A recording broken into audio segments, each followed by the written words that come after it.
something called gut feeling, and there is a reason for it, by the way. Gut feeling is a feeling that you get because your gut is not fixed well. There is more than millions of nerves feeding the gut, what is even equivalent to the rest of the body. And if you open up the gut, cell beside a cell, it will be equal to a golf course. I just want you to imagine how it's going to be if you're not maintaining a golf course in a beautiful, nice way.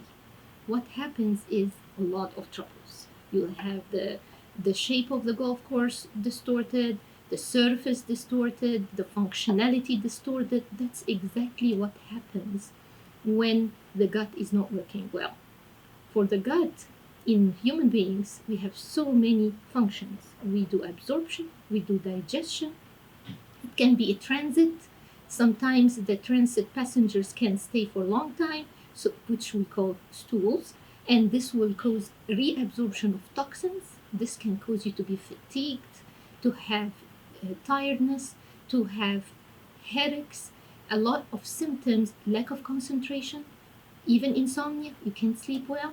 All this can happen because the gut is not working well. If you fix the gut, you're going to fix a long area in your body, but it's going to work great for you. And the fixation should be always dynamic. You need to evaluate what's wrong first. And we have tools and we have certain lab work that we order. Something that looks into the burden of the gut microbiomes.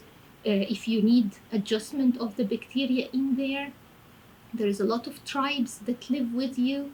The tribes can be good guys or bad guys. We always want the good guys to be the having the upper hand in digestion and helping you, not the bad guys. Bad guys will cause you to be bloated, feeling unhappy, maldigestion, having even anemias, having a lot of food that you eat not digested, just passing through. Sometimes it even welcomes the parasites. All this can work against you for a long time. That's why most of the gut problems is chronic. When you're trying to evaluate, we take stool samples, we take urine samples, we can do blood tests, we can evaluate minerals, vitamins, proteins, a lot of things reflect in the body. Once we're able to evaluate, we will be able to fix the problem.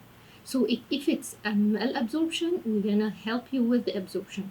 Digestion, same thing. You take enzymes, you will use certain types of supplements that are easy for the body to absorb, and then you can replenish the stores and work well. You can take microbiomes that help to balance, which we call prebiotics and probiotics, and they need to work for you in a specific way all the time, every day. That's why it's very important to have the probiotics that suits you.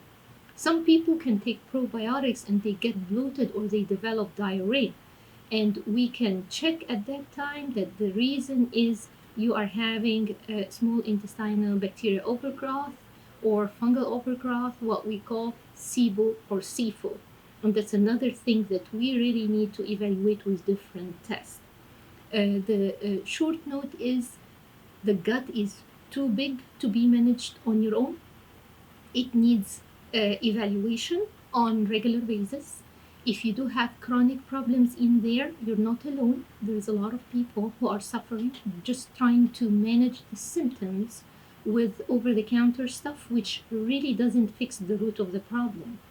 When you fix your gut, you can fix your brain, you can fix your mood, you can fix your weight, you can fix a lot of other things that you would think is not relating to the gut at all. Truth is, it is.